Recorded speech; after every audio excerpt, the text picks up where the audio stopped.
Okay, good morning. Mapunta naman tayo sa SSS on how to compute AMSC. So, for example, date of retirement is January 28, 2024, next year. First, we need to determine and exclude the semester of contingency. So, yung October to December 2023, not included. So, computation of AMSC.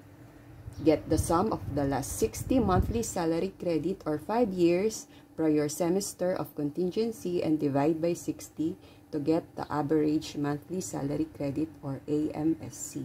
So, ito yung mga hulog niya 2023, January to September, October to December kasi hindi nakasali sa computation.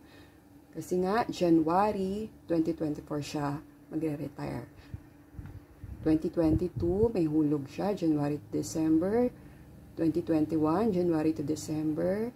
2020, January to December. 2019, January to December. 2018, January to December. So, ito yung mga summary. So, 20,000, naka 18 months siya. So, 360,000. 15,000, naka 9 months siya. So, 135,000. 14,000, naka 21 months siya, 294,000. 13,000, naka 12 months siya, so 156,000. A total of 945,000. Divide by 60. So, 15,750 yung AMSC niya. So, para meron din tayong idea kung magkano binabayad natin kapag 20,000 yung MSC natin or monthly salary credit, ang actual deduction niya kapag employed is 900 pesos monthly. Kapag voluntary ka naman at ang MSC mo is 20,000, ang actual hulog mo is 2,800 monthly.